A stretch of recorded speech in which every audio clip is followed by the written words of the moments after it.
Good evening to all of you. स्वागत है आप सभी का हमारे इस छोटे से प्यारे से यूज़फुल यूट्यूब चैनल पे। जी हाँ, ये यूट्यूब चैनल बहुत ही छोटा है बट बहुत ही यूज़फुल है। जो इनको सब्सक्राइब किए और जो इनके कंटेंट को फॉलो कर रहे हैं, इसकी स्ट्रेटजीज़ को फॉलो कर रहे हैं, उनको पता है कि इस यूट्यूब चैनल पर क्या क्या मिलता है। तो कल लगभग सामान्य प्रबंधन के 150 क्वेश्चन 150 क्वेश्चन हो गए हैं और बहुत ही कम टाइम में सामान्य प्रबंधन के क्वेश्चन कराए जाते हैं। आपको करना क्या है कि सारी चीज़ें रट लेनी है। तो आज 151 क्वेश्चन से करते हैं, लगभग 100 क्वेश्चंस करने की कोशिश करेंगे।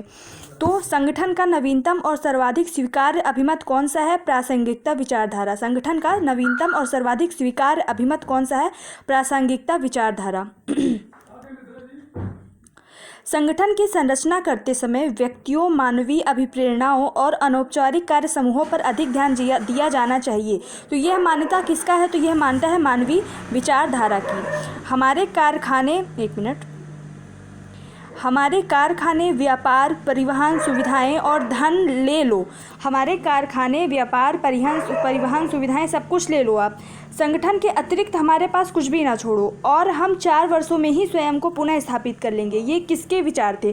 तो ये विचार थे एंड्रयू कार्नेगी के। आपको जितने भी विचार हैं, जितनी भी बुक्स हैं, सबके कथन वगैरह आपको एकदम रटे होने चाहिए। तो ये किसके विचार थे? एंड्रयू कार्नेगी के विचार थे।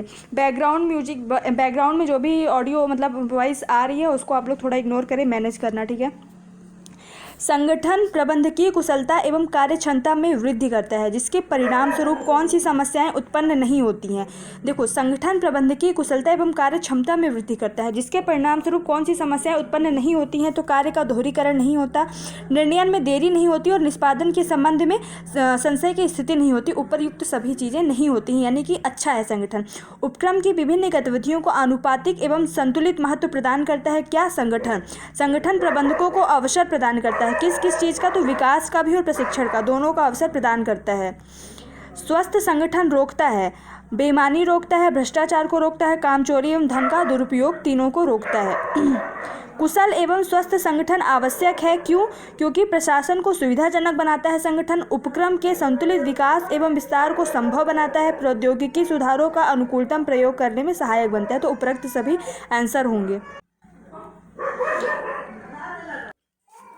विभिन्न प्रबंधकीय पदों और क्रियाओं के बीच आवश्यक समन्वय तथा एकीकरण की स्थापना करना संगठन प्रक्रिया का कौन सा चरण है? तो चतुर्थ चरण है।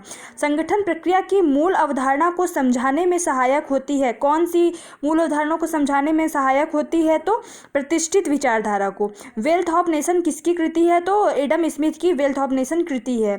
श्रम विभाजन शब्द का प्रयोग सर्वप्रथम किसने किया था? Adam Smith. एडम स्मिथ जो है प्रतिष्ठित अर्थशास्त्र के कौन है? जनक माने जाते हैं। एडम स्मिथ ने श्रम विभाजन का अभिन्न अंग बताया। किसको? उपरोक्त सभी, यानी कौशल को, निर्णय को एवं निपुणता को श्रम विभाजन का अभिन्न अंग बताया। राष्ट्रीय संपदा के स्रोत के रूप में श्रम विभाजन पर जोर दिया। किसने दिया? तो एडम स्मिथ ने दिया और फ्रेडरिक विंसलो टेलर ने दिया। राष्ट्रीय संपदा के स्रोत के रूप में श्रम विभाजन पर जोर दिया एडम स्मिथ और फ्रेडरिक टेलर ने। वर्तमान में श्रम विभाजन के स्थान पर जिस शब्द का प्रयोग अधिक तर्कसंगत माना जाता है वह शब्द कौन सा है? तो कार्य विभाजन। Very important.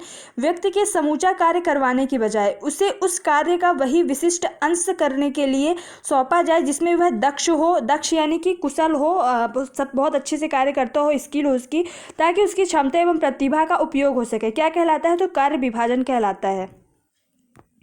क्रियाओं को विभिन्न प्रकार के कर्तव्यों में विभाजित करना क्या कहलाता है? कार्यात्मक प्रक्रिया। क्रियाओं को विभिन्न प्रकार के कर्तव्यों में विभाजित कर देना क्या कहलाता है? कार्यात्मक प्रक्रिया कहलाती है। विभागीकरण के आधार हो सकते हैं।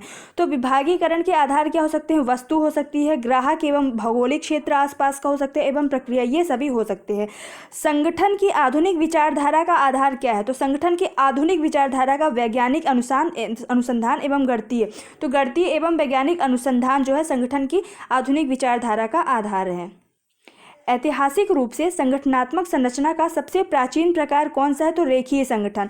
जो रेखीय संगठन है वह ऐतिहासिक रूप से संगठनात्मक संरचना का सबसे प्राचीन प्रकार है। किस संगठन संरचना प्रारूप में प्रत्यक्ष, लंबवत, अधिकार, सत्ता, उत्तरदायित्व संबंधों पर आधारित होते हैं? तो रेखीय संगठन में। फिर से पढ़ते हैं। किस संगठन संरचना प्रारूप में प्रत्यक्ष लंबवत अधिकार सत्ता उत्तरदायित्व संबंधों पर आधारित होती है। तो रेखीय संगठन में समूचे संगठन में नीतियों, प्रणालियों तथा कार्यविधियों में एकरूपता स्थापित करने का लाभ मिलता है। तो परियोजना संगठन में चुने हुए या नियुक्त किए गए व्यक्तियों का वह समूह जिसे स्थायी या अस्थायी प्रकृति के कुछ विशिष्ट संगठनात्मक कार्य सौंपे जाते हैं क्या कहलाता है? तो समिति संगठन संरचना कहलाता है। व्यवस्थित प्रतिरोध, दबाव या तनावपूर्ण स्थिति में निर्णयों को टाल देने की अच्छी युक्ति क्या है? ये क्या कहलाती है? समिति संगठन। व्यवस्थित प्रतिरोध, दबाव या फिर तनावपूर्ण स्थिति में निर्णयों को टाल दिया जाता है, ये एक अच्छी युक्ति है जो क्या कहलाती है? समिति संगठन। समितियों को अधिक प्रभावी बनाने के लिए क्या क्या आवश्यक है? तो उपर्युक्त विषय वस्तु, सुपरिभाषित कर्तव्य एवं अधिकार, सुस्पष्ट कार्यसूची, चुनी हुई सदस्यता एवं सक्षम सभापति सभी आवश्यक है। देन नेक्स्ट है संगठन के परंपरागत सिद्धांतों पर आधारित संगठनात्मक संरचना के प्रकार हैं रेखीय संगठन, रेखा तथा स्टाफ संगठन, क्रियात्मक संगठन यानी उपरोक्त सभी। संगठन के आधुनिक सिद्धांतों पर आधारित संगठनात्मक संरचना के प्रकार कौन से हैं? तो उपरोक्त सभी यानी कि परियोजना संगठन, संगठन के जो आधुनिक सिद्धांत है उन पर आधारित संगठनात्मक संरचना के प्रकार है परियोजना संगठन, मैट्रिक्स संगठन एवं मुक्त संगठन, उपरोक्त सभी हैं इनके आधार आधुनिक के, है ना। समिति संगठन का लाभ कौन सा नहीं है? तो सामूहिक ज्ञान एवं अनुभव समिति संगठन का लाभ है। समन्वय की सुविधा समिति संगठन का लाभ है। सहभागिता द्वारा अभिप्रेरणा यानी सहभाग एक दूसरे की का सहयोग करके एक दूसरे को मतलब समन्वय करते हुए मोटिवेशन, ये भी है। समझौतों की मनोवृत्ति समिति संगठन का लाभ नहीं है। समिति संगठन का दोष कौन सा नहीं है? तो सुलभ संप्रेषण समिति संगठन का दोष नहीं है। बाकी समझौते की मनोवृत्ति इसका दोष है। उत्तरदायी चरित्र इसका दोष है। धन एवं समय का अपव्यय भी होता है समिति संगठन में, लेकिन सुलभ संप्रेषण इसका दोष नहीं है। परियोजना संगठन का केंद्र बिंदु होता है परियोजना प्रबंधक। परियोजना संगठन का केंद्र बिंदु क्या होता है? परियोजना प्रबंधक। परियोजना प्रबंध को लंबवत संबंधों के बजाय अत्यधिक बल देने की आवश्यकता पड़ती है। तो समतलीय संबंधों पर और अनौपचारिक संबंधों पर परियोजना प्रबंध को लंबवत संबंधों के बजाय अत्यधिक बल देने की आवश्यकता पड़ती है समतलीय संबंधों पर और अनौपचारिक संबंधों पर। मैट्रिक्स संरचना बनी है। मैट्रिक्स संरचना किससे बनी है? तो क्रियात्मक संरचना से एवं परियोजना संरचना से मैट्रिक्स संरचना बनी है। ग्रिड अथवा अव्यूह संगठन प्रारूप का दूसरा नाम क्या है? तो मैट्रिक्स संगठन। मैट्रिक्स संगठन को ही ग्रिड अथवा अव्यूह संगठन कहते हैं। वह संगठन जहां संगठन एक खुली प्रणाली के रूप में होता है और प्रबंध का मूल कार्य संगठन में आवश्यक एवं अपेक्षित परिवर्तन को सुविधाजनक बनाना होता है, वह संगठन क्या कहलाता है? तो प्रारूप मुक्त संगठन। वह संगठन जहां संगठन एक खुली प्रणाली के रूप में होता है और क्या होता है कि प्रबंध का मूल कार्य संगठन में आवश्यक एवं अपेक्षित परिवर्तन को सुविधाजनक बनाना होता है, वह संगठन क्या कहलाता है? प्रारूप मुक्त संगठन। एकदम एक एक लाइन आपको ध्यान से पढ़नी है। प्रारूप मुक्त संगठन संरचना परंपरागत सिद्धांतों, मान्यताओं एवं नियमों के बंधन से जो है मुक्त होता है। इसमें क्या किसको प्राथमिकता दी जाती है? इसमें कहने का मतलब है कि जो प्रारूप मुक्त संगठन होता है उसमें जो परंपरागत सिद्धांत, मान्यताएं, नियम, रूढ़िवादियाँ होती हैं वो उन सब से मुक्त होता है। तो इसमें प्राथमिकता किसको दी जाती है? इसमें नवीनता एवं स्वतंत्रता को, परंपरागत मान्यताओं को नहीं बल्कि नवीनता एवं स्वतंत्रता को, समूह भावना एवं सामूहिक योगदान को, समानता एवं आत्म अनुशासन को वरीयता दी जाती है। उपरोक्त सभी होगा। बाह्य वातावरण को दो विरोधी प्रकारों में बांटने वाले प्रबंध शोधकर्ता कौन थे? बाह्य वातावरण को दो विरोधी प्रकारों में बांटने वाले प्रबंध शोधकर्ता कौन थे? तो टॉप, बनूर्स और स्टेकर। संगठन संरचना की समग्र तस्वीर दर्शाता है संगठनात्मक चार्ट। संगठनात्मक चार्टों के कितने प्रकार होते हैं? तो लंबवत चार्ट, समतलीय चार्ट, वृत्ताकार। इसको रट लेना है। लंबवत चार्ट, समतलीय चार्ट, वृत्ताकार चार्ट किसके प्रकार हैं? संगठनात्मक चार्टों के प्रकार हैं। अधिकारों एवं संचार के लंबवत प्रवाह को दर्शाने वाला चार्ट कौन सा है? तो पिरामिड। संगठन चार्ट स्पष्ट करता है संगठनात्मक संरचना की संक्षिप्त रूपरेखा को, अधिकार, सत्ता, उत्तरदायित्व एवं जवाबदेही संबंधों को एवं संचार श्रृंखला को। चार्ट संगठन संरचना की सिर्फ सतही तस्वीर प्रस्तुत करता है, अर्थात यह प्रदर्शित नहीं करता किसको? चार्ट संगठन संरचना की सिर्फ सतही तस्वीर प्रस्तुत करता है, अर्थात मतलब कि सिर्फ ऊपरी तस्वीर प्रस्तुत करता है किसकी? संरचना की। कौन? चार्ट संगठन। तो यह प्रदर्शित क्या नहीं करता है? सतही तस्वीर प्रदर्शित करते हैं, यानी ऊपरी तस्वीर प्रदर्शित करता है। तो बाकी चीज़ें क्या प्रदर्शित नहीं करता है? तो संगठनात्मक आयामों को, प्रक्रियाओं को एवं तत्वों को, उपरोक्त सभी प्रदर्शित नहीं करते हैं। 192वां क्वेश्चन, संगठनात्मक चार्ट जहां पद की हैसियत को स्पष्ट करता है वही नियमावली किसको स्पष्ट करती है? भूमिका को। जो संगठनात्मक चार्ट है पद की हैसियत को स्पष्ट करता है, तो जो नियमावली होती है वो किसको स्पष्ट करती है? भूमिका को। जिसमें नियमों को एक बार लिखने के बाद उनमें आसानी से परिवर्तन नहीं किया जा सकता, यह दोष है इनमें संगठनात्मक नियमावली का। तो यह किसका दोष है कि नियमों को एक बार लिख दिए तो उनमें फिर परिवर्तन नहीं किया जा सकता, तो संगठनात्मक नियमावली का यह दोष है। यांत्रिक संगठन उन उपक्रमों के लिए उपयुक्त होते हैं जिनमें बड़े पैमाने के उत्पादन प्रौद्योगिकी का उपयोग होता है। यांत्रिक संगठन उन उपक्रमों के लिए उपयुक्त होते हैं जिनमें बड़े पैमाने के उत्पादन प्रौद्योगिकी का उपयोग होता है। अच्छी संगठन संरचना में यह योग्यता विद्यमान हो कि वह आंतरिक आवरण में नई परिस्थितियों को अपना सके, बाहरी वातावरण की नई परिस्थितियों को अपना सके। तो देखो आ और बा दोनों होगा। अच्छी संगठन संरचना में यह योग्यता विद्यमान होना चाहिए कि आंतरिक वातावरण में और बाहरी वातावरण में दोनों में नई परिस्थितियों को अपना सके, यानी उसके अनुसार अपने आप को अनुकूल कर सके। प्रत्येक प्रबंध की सफलता एवं कुशलता का महत्वपूर्ण तत्व क्या होता है? संगठन संरचना होती है। यह किसका कथन है? तो यह पीटर एफ ड्रूकर का कथन है कि प्रत्येक प्रबंध की जो सफलता है एवं कुशलता है उसका महत्वपूर्ण तत्व क्या होता है? संगठन संरचना। किसका कथन है? पीटर ड्रूकर का कथन है। किसी संस्था की वे लक्षण रेखाएं जिनकी परिधि के भीतर कार्यक्रमों एवं कार्यविधियों का विकास किया जाता है क्या कहलाता है? नीतियां कहलाता है। संगठन संरचना संगठनात्मक व्यवहार के लिए कंकाली कलेवर को प्रकट करता है। यह परिभाषा किसने दी थी? फ्रेड लुथास ने। परिभाषाएं रटनी ही पड़ेंगी आपको। संगठन संरचना संगठनात्मक व्यवहार के लिए कंकाली कलेवर को प्रकट करता है। परिभाषा किसने दी थी? फ्रेड लुथास ने। संगठन संरचना का निर्माण करने के लिए प्रबंधकों को कुछ उपाय करने पड़ते हैं। पीटर ड्रूकर के अनुसार ये उपाय कौन से हैं? संगठन संरचना का निर्माण करने के लिए प्रबंधकों को कुछ उपाय करने पड़ते हैं। तो पीटर ड्रूकर के अनुसार ये उपाय कौन कौन से हैं? क्रिया का विश्लेषण करना, निर्णय का विश्लेषण करना, संबंधों का विश्लेषण करना, यानी उपरोक्त सभी। 200वां क्वेश्चन है, क्रिया विश्लेषण के प्रमुख कदम कौन से हैं? तो क्रियाओं का सूचीकरण की कौन कौन से कार्य करने उनकी सूची बनाओ। क्रियाओं की क्रमबद्धता का, कौन सा कार्य पहले करना है कौन सा बाद में करना, उनकी क्रमबद्धता का निर्धारण करना। क्रियाओं को समूह वर्गीकरण एवं विशिष्टीकरण के आधार पर कार्य सौंपना कि कौन सा कार्य कौन सा समूह करेगा, उनके विशिष्ट या फिर उनकी विशेषताओं के आधार पर वर्गीकरण करना। तो ये सभी क्रिया विश्लेषण के प्रमुख कदम हैं। उपरोक्त सभी आंसर होगा। संगठन संरचना एक अति महत्वपूर्ण साधन है तथा त्रुटिपूर्ण संरचना व्यवसाय की कार्य क्षमता को भयंकर रूप से प्रभावित करेगी तथा उससे संस्था का विनाश भी हो सकता है। यह एक कथन है किसका? पीटर ड्रूकर का। संगठन संरचना एक अति महत्वपूर्ण साधन है तथा त्रुटिपूर्ण संरचना व्यवसाय की कार्य क्षमता को भयंकर रूप से प्रभावित करेगी तथा उससे संस्था का विनाश भी हो सकता है। ये पीटर ड्रूकर ने कहा है। संगठन संरचना का आधारभूत निर्धारक तत्व संस्था के उद्देश्य है। यह कथन किसका है? तो R.C. डेविस का कथन है। अनौपचारिक संगठन सदस्यों को सामाजिक संतुष्टि प्रदान करता है क्योंकि यह सदस्यों में नीरसता को कम करता है। कि नीरसता यानी कि जिसमें कोई मतलब इंटरेस्ट ही ना हो, तो उसको कम करता है, इंटरेस्ट लाता है, खालीपन को दूर करता है, कार्य को रुचिकर बनाता है। तो उपरोक्त सभी मतलब जो संगठन है सामाजिक संतुष्टि प्रदान करता है। अनौपचारिक संगठन औपचारिक संगठन में व्याप्त कमजोरियों को दूर करता है। वे कमजोरियां कौन सी हैं?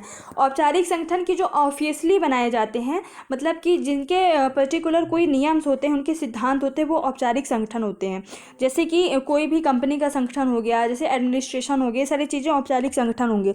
तो अनौपचारिक संगठन क्या हो गया कि जैसे कोई फैमिली हो गई या फिर आसपास के जो लोग हो गए, ऐसे ही आपस में ही एक तरीके से संगठन बना लिए, कोई उनके नियम इतने वो नहीं हैं, कड़े नहीं हैं, तो वो अनौपचारिक संगठन हो गया। तो अनौपचारिक संगठन औपचारिक संगठन में व्याप्त कमजोरी को दूर करते हैं। तो वे कौन सी कमजोरियां हैं? संप्रेषण संबंधी क्या होता है कि अपनी बात को कहना। अभिप्रेरण एवं कार्य संतुष्टि, अभिप्रेरण यानी मोटिवेशन, व्यक्तिगत संतोष संबंधी, ये सभी कमजोरियां होती हैं किसमें? औपचारिक संगठन में, और उसको दूर करता है कौन? अनौपचारिक संगठन। किसी संगठन के विषय में एक अपेक्षाकृत स्थायी दृष्टिकोण जिसके आधार पर एक उपक्रम को दूसरे उपक्रम से पृथक किया जा सके, क्या कहलाता है? संगठनात्मक संस्कृति कहलाता है। संगठनात्मक संस्कृति व्यक्त करती है, संगठनात्मक संस्कृति क्या व्यक्त करती है? किसी संगठन के मूल्यों को व्यक्त करती है, उसके विश्वासों को व्यक्त करती है, उनकी नीतियों को व्यक्त करती है। संगठनात्मक संस्कृति सदस्यों के मध्य विचारित मान्यताओं, विश्वासों, मूल्यों एवं मानदंडों का समूह है जो मानवीय वातावरण प्रदान करता है। यह विचार किसका है? तो एडगर सचिन का। संगठनात्मक जो संस्कृति है सदस्यों के मध्य विचारित मान्यताओं, उनके विश्वासों, मूल्यों एवं मानदंडों का समूह है जो मानवीय वातावरण प्रदान करता है। यह विचार एडगर सचिन जी का है। देन नेक्स्ट क्वेश्चन है, मज़ा आ रहा है कि नहीं ज़रूर बताना कमेंट करके। संगठनात्मक संस्कृति के निर्धारण घटक कौन है? तो आंतरिक एवं बाहरी घटक, मतलब दोनों है, आंतरिक भी घटक भी हैं और बाहरी घटक दोनों हैं संगठनात्मक संस्कृति के निर्धारक घटक। संगठनात्मक संस्कृति के आंतरिक घटकों में शामिल नहीं है, तो हमको ये रटने हैं कि कौन कौन से शामिल हैं आंतरिक घटकों में। तो संगठनात्मक संस्कृति के आंतरिक घटकों में शामिल है संस्था की आर्थिक स्थिति कैसी है, उसके कर्मचारी कैसे हैं और उसका नेतृत्व कौन कर रहा है या नेतृत्वकर्ता कैसा है। तो ये सारे आंतरिक घटकों में शामिल होंगे। बाह्य घटक कौन सा है? सामाजिक, मतलब कि जो सामाजिक परिवर्तन है वो आंतरिक घटक में शामिल नहीं है। संगठनात्मक संस्कृति का बाहरी घटक कौन सा नहीं है? तो बाहरी घटक नहीं है संगठन का आकार, बाकी सामाजिक परिवर्तन, औद्योगिकरण, ये सब बाहरी घटक हैं। प्रभावी संगठनात्मक संस्कृति के विकास हेतु आवश्यक बिंदु हैं जिन पर जोर दिया जाना चाहिए। जो प्रभावी संगठनात्मक संस्कृति का विकास करने के लिए कौन कौन से इंपॉर्टेंट कुछ पॉइंट हैं जिन पर जोर दिया जाना चाहिए? तो आंतरिक एवं बाह्य वातावरण, नैतिक मूल्यों की सहभागिता एवं नैतिक मूल्यों का पालन। तो ये सभी वो बिंदु हैं जिन पर हमें ध्यान दिया जाना चाहिए। संगठन का निर्माण परस्पर संबंधों से होता है। यह कथन वेरी इंपॉर्टेंट। यह कथन किसका है? पीटर ड्रुकर का, कि संगठन का निर्माण परस्पर यानी एक दूसरे के संबंधों से होता है। संगठन क्या होता है कि कई मनुष्यों का या फिर कई कंपनियों का या फिर कंपनी और मनुष्यों के बीच मतलब इंसानों के बीच क्या हो, आपसी संबंध हो, उन सभी का समूह ही क्या कहलाता है? संगठन कहलाता है। तो जो संगठन का निर्माण परस्पर संबंधों से होता है, किसने कहा? पीटर ड्रुकर ने कहा। उच्च अधिकारियों द्वारा नियोजित व्यवहार क्या कहलाता है? औपचारिक संगठन। उच्च अधिकारियों द्वारा नियोजित व्यवहार कहलाता है औपचारिक संगठन। अनौपचारिक संगठन के अंतर्गत किसी उपक्रम की पूर्व में ही निश्चित कर ली जाती है। क्या निश्चित कर ली जाती है? कार्य प्रणाली एवं विधि, नियम, प्रक्रिया एवं कार्यक्रम। अनौपचारिक संगठन के अंतर्गत किसी उपक्रम की पूर्व में ही निश्चित कर ली जाती है, यानी पहले से ही सोच विचार लिया जाता है। ऐसे ही कोई ऐसे कड़े नियम नहीं होते, पहले से ऐसे सोच लिया जाता है कि अगर हम ये संगठन बनाएंगे तो इसमें ऐसी ऐसी चीज़ें होंगी। तो कार्य प्रणाली एवं विधि, नियम, प्रक्रिया एवं कार्यक्रम। अनौपचारिक संगठन को अलिखित संगठन कहना ज़्यादा अच्छा है, कि वही जैसा कि मैंने बताया कि इसमें कोई ऐसे लिखित नियम नहीं होते, कड़े नियम नहीं होते हैं जिनका हमें पालन करना होता है, बल्कि ऐसे ही पहले से ही खाली मुंह से बोले गए कुछ नियम होते हैं। तो अनौपचारिक संगठन को अलिखित संगठन कहना ज़्यादा अच्छा है। किसने कहा? तो पीटर ड्रुकर ने कहा। संगठनात्मक एवं व्यक्तिगत संस्थाओं के निदान के लिए स्वयं अधीनस्थों द्वारा नियोजित व्यवहार ही औपचारिक संगठन है। संगठनात्मक एवं व्यक्तिगत संस्थाओं के निदान के लिए, निदान यानी कि कोई समस्या उसका निराकरण करना, उसको कम करना, के स्वयं अधीनस्थों द्वारा नियोजित व्यवहार ही क्या है? औपचारिक संगठन। ये किसने कहा? अल्बर्स ने कहा। औपचारिक संगठन की विशेषता क्या नहीं है? तो औपचारिक संगठन की विशेषता, इनका आधार अमानवीय होता है, ये नहीं है, ठीक है। बाकी कौन कौन से इनकी विशेषता होती है? तो ये सर्वव्यापक होते हैं, यानी कि हर जगह ये होते हैं, अनिश्चित होते हैं। जो औपचारिक संगठन क्या होते हैं? अनिश्चित होते हैं। इनकी व्यवस्था का विकास स्वतः ही होता है, ठीक है। कौन सा संगठन है जिसे समाप्त किया जाना संभव नहीं है? तो अनौपचारिक संगठन को समाप्त किया जाना संभव नहीं है, क्योंकि जैसे समाज में जो रहते हैं लोग आपस में, वो धीरे धीरे संगठन आपस में बन जाता है, तो उनको फिर समाप्त नहीं किया जा सकता है। अनौपचारिक संगठन जटिल होते हैं क्योंकि ये आधारित होते हैं व्यक्तिगत, देखो वही व्यक्तिगत रुचियों पर, आदतों पर, रीति रिवाजों पर। तो अनौपचारिक संगठन जटिल होते हैं क्योंकि ये इन सभी पर आधारित होते हैं। औपचारिक एवं अनौपचारिक संगठन के बीच अधिकार एवं प्रभाव का ही मुख्य अंतर है। ये विचार किसने दिया है? तो एक मिनट, मेसफील्ड एवं मार्क्स ने बताया कि औपचारिक एवं अनौपचारिक संगठन के बीच अधिकार एवं प्रभाव का ही मुख्य अंतर है। संप्रेषण की मुख्य भूमिका में कार्यशील अनौपचारिक समूह को क्या कहा जाता है? तो अंगुरूलिया संप्रेषण। संप्रेषण की भूमिका में कार्यशील अनौपचारिक समूह को क्या कहा जाता है? अंगुरीलता संप्रेषण। नियुक्तिकरण कार्य का मूल दायित्व कौन से प्रबंधकों के पास रहता है? नियुक्तिकरण कार्य का मूल दायित्व कौन से प्रबंधकों के पास, यानी कि कौन से प्रबंधक जो है नियुक्तिकरण का यानी कि नियुक्ति करने का कार्य करते हैं? तो रेखीय प्रबंधक। मानव संसाधन प्रबंध विभाग का मुख्य कार्य है नियुक्तिकरण। नियुक्तिकरण का कार्य मूल रूप से संबंधित है मानव संसाधन के नियोजन से, भर्ती एवं चयन से, स्थापन से, प्रशिक्षण एवं विकास से, पारिश्रमिक से, निष्पादन, मूल्यांकन, स्थानांतरण से। इन सभी से नियुक्तिकरण का कार्य संबंधित है। किससे? मानव संसाधन के इन सभी तत्वों से।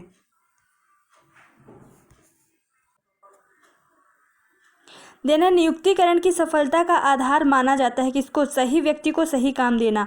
नियुक्तिकरण, अगर हम नियुक्ति देंगे, अगर हम पटवारी का एग्जाम दे रहे हैं और कम मार्क्स वाले को उसकी अयोग्यता के आधार पर भी अगर हम उसकी नियुक्ति कर दिए तो ये क्या होगा कि गलत व्यक्ति को हम काम दे दिए। तो सही व्यक्ति को ही सही काम देना ही नियुक्तिकरण की सफलता का आधार माना जाता है।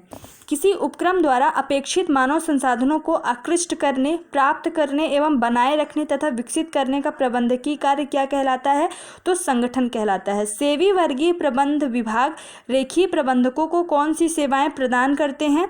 तो उपरोक्त सभी। जो सेवी वर्गीय प्रबंध विभाग है रेखीय प्रबंधकों को कौन सी सेवाएं प्रदान करते हैं?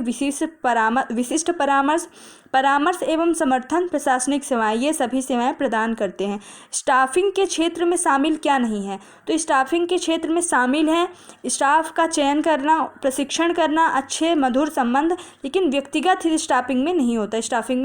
स्टाफिंग मतलब क्या होता है कि जैसे स्कूल में टीचर्स होते हैं उन सभी का जो समूह होता है स्टाफ कहलाता है। इसी तरीके से हर संगठन में जो समूह होते हैं कर्मचारियों को, उनको ही स्टाफिंग कहा जाता है, स्टाफ कहा जाता है। और स्टाफिंग जो उनकी जो समग्र प्रक्रिया होती है उनको स्टाफिंग कहा जाता है।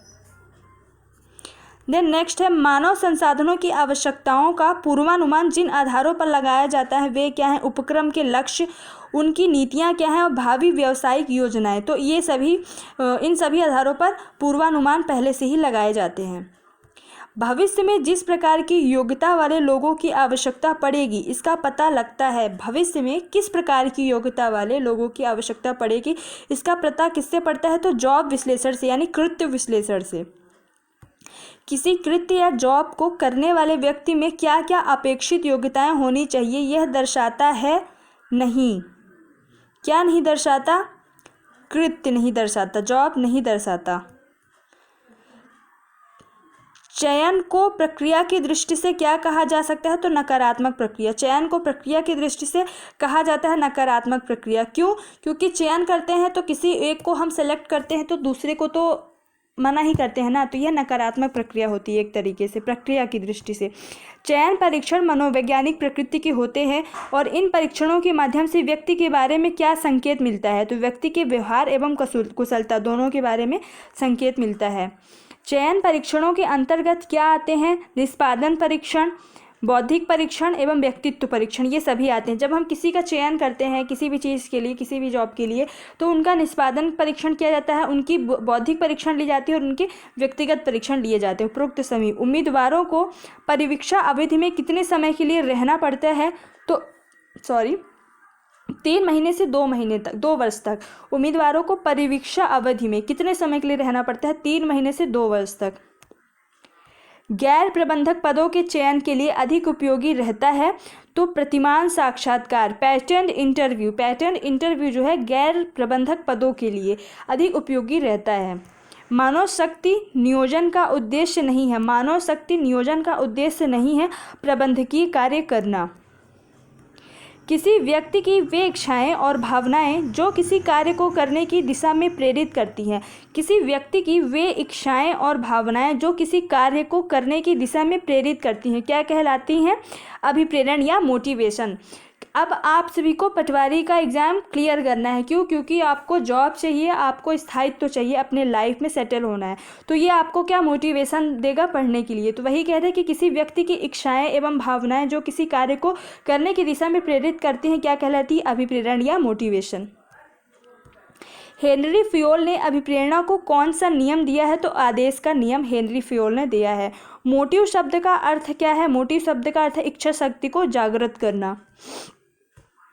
इच्छा आवश्यकता संतुष्टि चक्र का इच्छा आवश्यकता संतुष्टि चक्र का सही प्रस्तुतिकरण क्या है?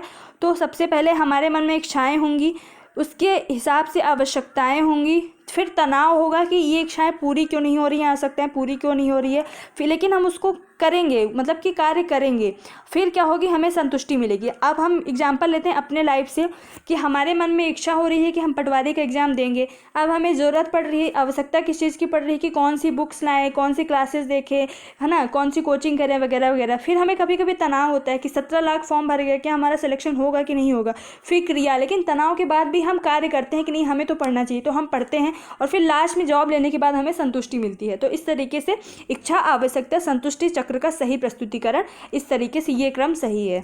आई होप कि समझ आया हो। Then human relation at work पुस्तक के लेखक कौन है? तो Keith Davis. Human relation at work पुस्तक के लेखक कौन है? Keith Davis. सारी बुक्स आपको रटनी। अभिप्रेरणा के स्रोतों में क्या शामिल है? तो मनोबल शामिल है, पदोन्नति शामिल है, कार्य संतुष्टि एवं कुशल नेतृत्व शामिल है। वर्तमान युग में अभिप्रेरणा का जो रूप अधिक लोकप्रिय है वह कौन सा है? धनात्मक अभिप्रेरण यानी पॉजिटिव मोटिवेशन। ऋणात्मक अभिप्रेरणा के रूप में शामिल नहीं है। क्या शामिल नहीं? तो पदोन्नति शामिल नहीं है, बाकी सेवानिवृत्त शामिल है, इसमें डांटना फटकारना शामिल है, वेतन रोकना, ये सब नेगेटिव मोटिवेशन में शामिल है। अभिप्रेरणा की विषय वस्तु की विचारधारा ध्यान केंद्रित करती है किस पर? क्या पर? अभिप्रेरणा की विषय वस्तु मतलब कि क्या मिलेगा, अगर हम ये करेंगे तो हमें क्या मिलेगा, तभी मोटिवेशन मिलता है। तो क्या पर ध्यान केंद्रित करती है। अभिप्रेरणा की प्रक्रिया विचारधारा ध्यान केंद्रित करती है किस पर? तो कैसे, कि कैसे हम ये चीज़ कैसे करें, हम ये चीज़ कैसे करें, कोई कार्य जब हम करेंगे तो कैसे पर भी जाता है। अभिप्रेरणा की आवश्यकता क्रमबद्ध विचारधारा के प्रतिपादक कौन थे? तो अब्राहम मैस्लो। अभिप्रेरण के यानी मोटिवेशन के आवश्यक क्रमबद्धता विचारधारा के प्रतिपादक कौन थे? तो अब्राहम मैस्लो। मैस्लो का कहना है कि यदि निम्न स्तरीय आवश्यकताएं खतरे में हैं तो परित्याग किया जाना चाहिए। किसका? उच्च स्तरीय आवश्यकताओं का। मैस्लो का ये कहना है कि अगर हमें रोटी कपड़ा मकान ही नहीं मिल रहा है तो हमें कार और टीवी की सोच क्यों रखनी है ना। तो मैस्लो का यही कहना है कि जितने चादर उतना पाँव फैलाओ, है ना। तो यही कह रहा है कि यदि निम्न स्तरीय आवश्यकताएं ही खतरे में है तो उच्च स्तरीय आवश्यकताओं का परित्याग करना चाहिए। उच्च स्तरीय आवश्यकताओं की तीव्रता व्यक्ति पर भिन्न भिन्न होती है। यह कथन किसका है? एडवर्ड लालेर एवं लॉयर स्टेल का, कि उच्च स्तरीय जो आवश्यकताएं की तीव्रता है अलग अलग व्यक्तियों के पास अलग अलग होती है। किसी को कुछ अलग चाहिए, किसी को कुछ अलग चाहिए, उनकी तीव्रता अलग होती है। तो यह कथन किसका? एडवर्ड लालेर और लॉयर स्टेल का। इस तरीके से आपके 100 क्वेश्चन सामान्य प्रबंधन के हो गए हैं। बहुत ज़्यादा इंपॉर्टेंट क्वेश्चन है, सभी को अच्छे से रट लीजिए। So thank you so much. जय हिंद, जय भारत।